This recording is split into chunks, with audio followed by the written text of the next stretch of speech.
It's still Saturday, and it's still the Tomato Fest, and I'm with Mr. John Mendoza in the Chamber of Commerce office. Tell us a little bit, Mr. Mendoza. We came in here to get a little quiet. What are these two photographs on the wall? What are they doing in that top one up here? As far as I can tell, the top photograph is when they're making baskets. And so that's a different baskets. And that was certainly something Jacksonville was famous for. Right, they had a big demand for them in those days. That's right. Now what about this one? Bottom photo, the way I can see, point to something. It's more or less, I think this man is more or less, the graders are here. Graders, okay. They're grading the tomatoes and all that. What kind, what good, there's some bad, and anything that's wrong with them. Right. And he just probably just looking at them, see if they're going right. See, they got different beams they go in.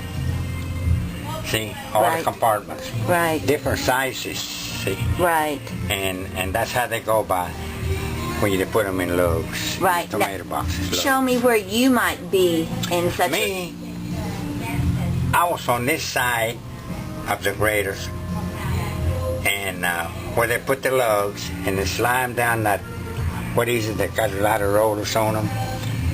You call them? Conveyor belt kind of? No, it wasn't a conveyor. You have to do it by hand. Yeah. We got a bunch of rollers, you know. Uh-huh. And you slide it, and it'll roll a long ways. Right. And then it come to me, you know, where they push them in. You know, that's when I took care of the tops. Right. Over here on this side. Right. Yeah. Okay, have a seat, Mr. Mendoza, and we'll continue to talk. And as we said, we talked this morning. You were telling me you had a specialty and you did had the same job all those years. What was it in the tomato shed? Explain it's the same thing. Uh-huh. Explain it for us. Yeah. What did you do? Well, I mostly nailed the tops. I didn't last very long simply because the machine come in, automatic machine, and it knocked us out of labor. I think in 1945, that's when this machine started coming in. Right. Then it had no more demand for manual labor or nailing them by hand anymore. So the machine took over. That's when I laid off. But it was nailing the tops on the crates or the lugs. On the lugs. That's what I done. Right. And I done briefly too, put labels on too on the, you know, the head of the tomato crate.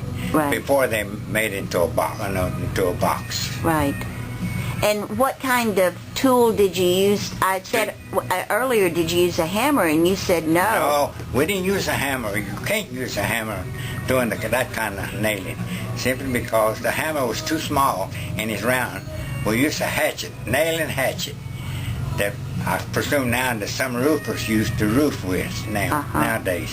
Right. And that's what we used, real light hatchet. Couldn't be very heavy, especially made for that. And also we had a kind of a suitcase that it called a stripper. The nails went in.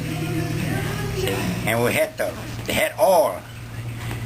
Those nails had oil in them. Right. And we had to more or less buy some can of talcum, put on there so it dry that oil out of them, so they could slide into that, come onto our nail stripper better, where we can handle those nails with one hand, anywhere from 6 to 8 nails on one hand, and the hatchet on the other one, and start on one side of the crate, go all the way around, 2 ends, jump real quick. The faster you go, the more money you make. And tell us about that. You were mentioning this morning, how much was your salary? How did they determine how to pay you? They determined how to pay me by the number of crates, how number I put on. How they done that is simply, when they went into that car had so many crates, tomato crates, put in the tops already. And if it's some of them hold $7.20, $7.50, I got paid a penny a top or a crate. So that made me $7.20 or $7.50. Right. And it took me 3 hours, 2 hours sometimes to put that meat in. What was the most or the biggest summer you had? How much money you were telling? By the time it was sold, which usually lasts about 30 days, maybe 32, 33 days, I usually made it right around, which was a good money, $300. $250, $300. A lot of money in those days. So. A lot of money. And what did you do with money at With one my point? money that I earned, I gave that to my father to buy us some land so we could build us a house. And you're still in that home? And I'm still in that house. We built us, in those days, called a 4-room house. They didn't have 2 bedrooms, nothing like that. In 1943, 44, it's a 4-room house. Right, right. And it's still there. And the address of your home is? My address of my home is 304 North Gillespie Street. And so we talked earlier, you were in the neighborhood, so to speak, so you either walked to work or did what? How did you... To work in the tomato shed, sometimes I walked, sometimes I rode a bicycle. But I was pretty close to it. I didn't have far to go.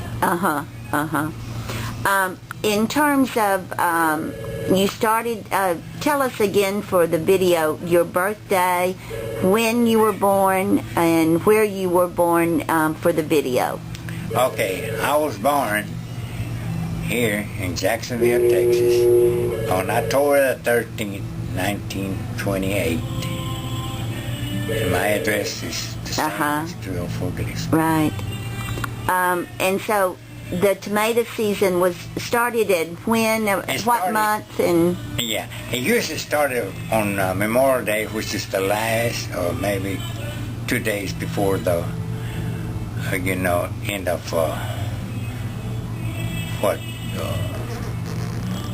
end of May. And end of May. That's when it started. I opened the shed. Some of that shed opened earlier because they had to get the machinery and everything ready because it was locked up. I mean, the shed was closed for a year and had it cleaned out and all that. Put the fan and electricity back on. Right. And when did it start to wane and you were finished with the season, you said?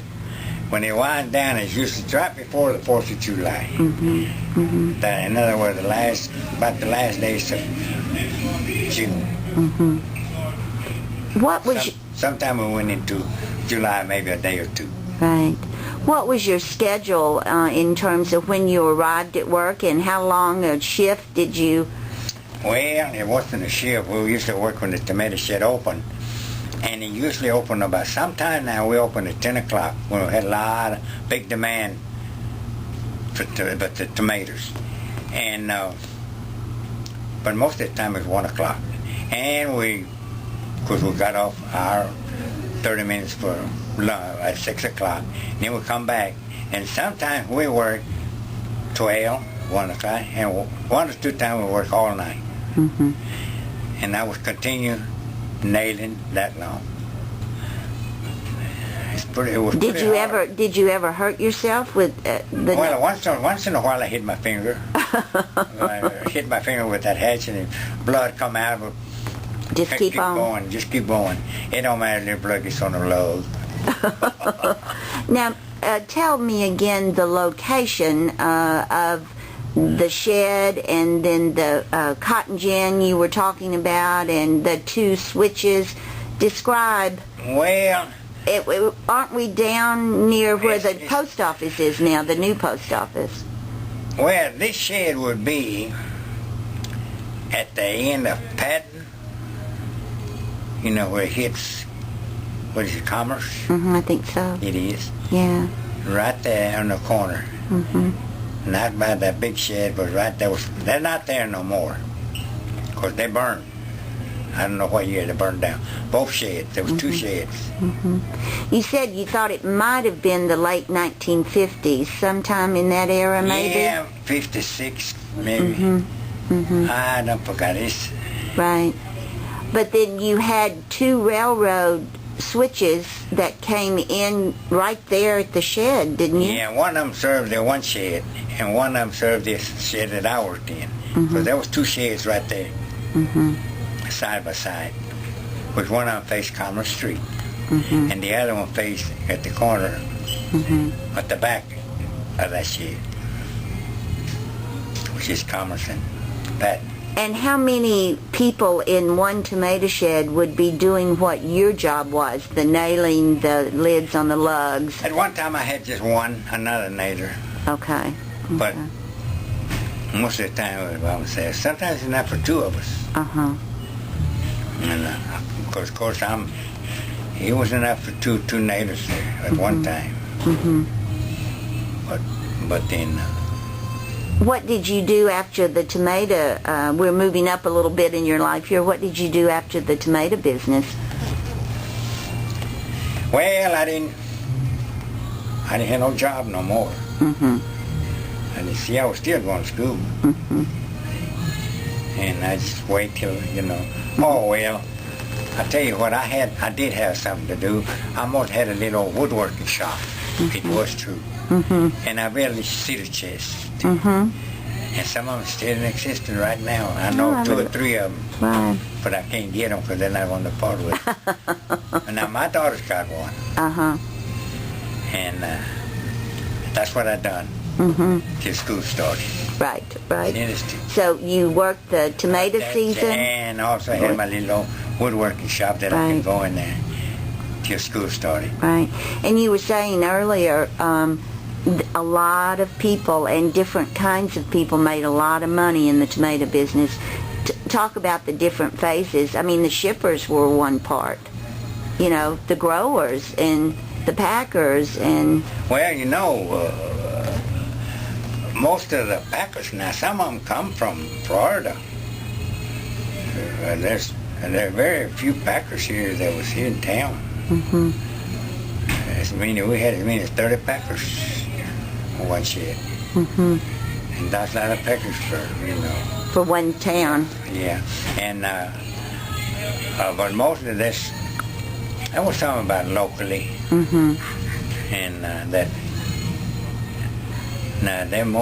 deceased now, so Mm-hmm. I don't... Who were you telling me earlier you thought might still be living?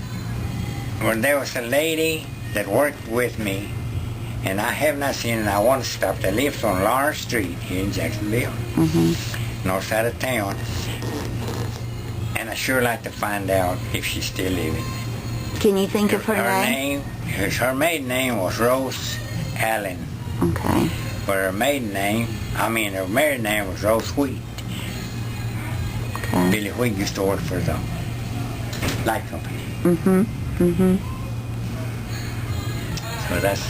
So we need to follow up. That's one of them, and there's another one living in Kraft.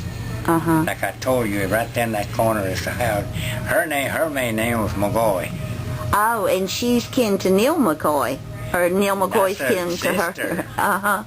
Mm-hmm. My sister to him, Mm-hmm. see? Mm-hmm. I sure like to find out if she's there. Right. But like I said, I'm kind of afraid to go in there. She probably don't even recognize me. Well, we can follow up and visit with them. I wish I could find out if she's still living. Right. See, that's the only... Of course, that was Hatcher, but she passed away. Right. You knew that. Yeah. Let me ask you a quick question, and then we'll meet again. We're just going to do a couple of more minutes. But what school did you attend in Jacksonville? And I'll tell you, I talked to Julie and Tim. Julie Durham from Julie and Tim. They came back by and had lunch with us out there a while ago, and I told them that I had visited with you, and they said, well, make sure you ask him about his school, because there's an interesting story there about going to school or being allowed to go to school, or what was that? Oh, ma'am, it is interesting. I don't know whether I told you how it was. I didn't. No. Well, in those days, there were no Hispanic, or shall I say Mexican people living here in Jacksonville. Very few of us living here. And we had a time starting school. Mm-hmm. Because they would not allow us. And there's an Englishman that lived here working for the railroad engineer, and those engines. And he spoke good Spanish. Of course, he was married to a Spanish lady, a Mexican lady, okay? Mm-hmm. He's the one took us to school. Otherwise, we still probably never went to school. So he talked to the principal or superintendent? He did. He did. And at that, we were still afraid. Uh-huh. Because you don't tell what they do after you left us there. Yeah. We hated to go to school. Mm-hmm. Oh, it was terrible. Like I said, I failed the grade first because the teacher wouldn't help us very much. Second, the same way. The third, 2 years. 6 years wasted. So when I got almost 20 years old, I was still in school. But you were determined, it sounds like, to keep at it. Yeah, but it wasn't the school that I got. It was more or less I picked up on my own. Right. What I know now. And but now that I got this, that I'm doing, I was an instructor. Well, tell me about that, An please. instructor, that means you're not a teacher, Right. but you qualify to teach in high school as an instructor. But I did not want to go face those kids. I'd rather stick to the veterans. And they come out of the war, in the Korean War. We had a school that would, I could put up with them better than with the kids. So you actually taught in that school? Yeah, I had a school. Right. Had about 30 people. Where was that? Was that in Jacksonville? Right here in Jacksonville, right there by the underpass. That's the railroad. There used to be a building right there. Right in front of the driveway bank. There was a long building there. They tore it down. And so you taught what subjects? The subject was mostly cabinet making. Ah. So that's what I'd done anyway. Right, right. And but it gave them a skill. Yeah, some of them took it up. Uh-huh. Some of them make good contractors. Right. And so now, are you still in some sort of business? I know when we were talking this morning, was yeah, that I got a business now, but it don't have nothing to do with nothing but What, do you mind me asking, what are you doing now? I'm in the bail bond business. Ah, okay. Okay. I'm in the bail bonding business. See, that's what I do now. How long have you been in that area? My goodness, I don't forget how long. 20-some odd years. Okay. Okay. Sure is. I got an office. Uh-huh. Where's your office? 823 West Rusk Street, Jacksonville. You've been here all your life. Were you ever tempted to move away? No, ma'am. This is your home. I had a chance years ago when a contractor was here building houses to move to Houston. I said, no, we're moving to Houston now. Now, that's way back in 58, 59. I decided not to go. I decided to stay here. And it's better off. So I did make it here. And you were in the Korean War. Yeah, I was a veteran, yes. Yeah, I was stationed in Germany all my time, just about, except for about 6 months. I was here in the States. The rest of the time overseas. So now let me ask you a question. What, as you look back on your life, what do you think was instrumental in you becoming a success? Because did you get strength from your parents or your grandparents, or did you have some inner light? Because you really have worked and stuck with the tomato packing shed, you stuck with school, and you stuck in the military. What do you owe all of this to? Well, that's mostly individual. In other words, the person you are. If you're determined, it doesn't matter how poor, didn't have no money, how the family is, an individual person can succeed. It's just all up to him. He can determine to be someone and not depend on nobody like the Social Security or something like that. Don't depend on something like that. Look ahead of that. Well, you got coming, maybe retirement and all that, but look at something better than that to help the retirement. That's what I pass it on.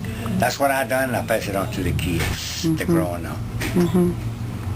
You seem like such a positive person. Have you enjoyed your life? Yes, ma'am. I won't change nothing for it. Nothing. I know I was drafted to the service. I didn't volunteer. I said, if they want me, they have to come and get me. And they did. Did. And I still do it again. Right. I don't regret it. Had a time with it. Right. It's a wonderful service. Earlier, when we talked about the tomato shed, I asked you if you had made friends in the tomato shed when you were working as a young man. And tell the story about what you all would do in the mornings, maybe. Oh, we used to play around. We'd come up early, and all these tomatoes, some of them were red. Us kids, we're only 13, 14 years old. Girls and all that. We got out there and had a tomato fight. Chucking at each other and dodging. Sometimes you hit them in the head and bust all over in the face and all that. Wonderful time. We really enjoyed ourselves. It was almost like a family, I guess, wasn't it? It is. We didn't hate no one in those days. We love each other. In other words, the people that work with the girls that work with me, which is Shirley, one of them, and what's the name? The other one lives on Long Street. Rose Wheat. Real nice. I wish I could see her. Yeah. But I still pass by the house when I'm going home. But like you said, it was a good environment. There was no hatred. People came to work and did their job. And another person that was real close to me also was that singer was too, Neil McGoy. He always, we got together many days when we were young. Went to see the Cowboys one time. I had a station wagon, and I put all the kids on there. We got there early, had 2 or 3 girls, and my daughter. Well, she was young, and went to a restaurant. And one of them slipped in there with one of those very tall beer. We laughed. She was really having a time. Yeah, just something. McDonald got this change oil. He went with us. He knows all about that. He knows me real well. Right. Yeah, that's the time we really did enjoy life. Like I said, we didn't. And, you said something also that the Latimores who, managed the shed, that they didn't have to come through and tell people what to do. Everybody came to the shed and went to work. Well, no, Clemens, he was in, Gary Clemens. Okay. And of course, during the tomato shed, he was in charge of the loading. He's the only one that in charge of the loading. As far as the packers, I don't recall no one. I can't recall no one telling us what to do or what not to do. Right. Lattimore come up there and looked at him once in a while. I can't recall whether there was somebody that look after her. So help me do the math before we stop for this afternoon. How many years did you work at the shed? You started at 13 or 14. Then how many years? I'd say about 3 years. About 3 years. 3 or 4 years. Okay. I didn't last long because those machines come in. The machines come in that put the tops on, and also the ones that made the boxes. And so they took away your manual job. Manual labor took it away from us. Right. That's the end of that. Right. But they were still shipping them in 54, 55, still going. Right. 56, Right. 58 they were still shipping them, but they had the machines.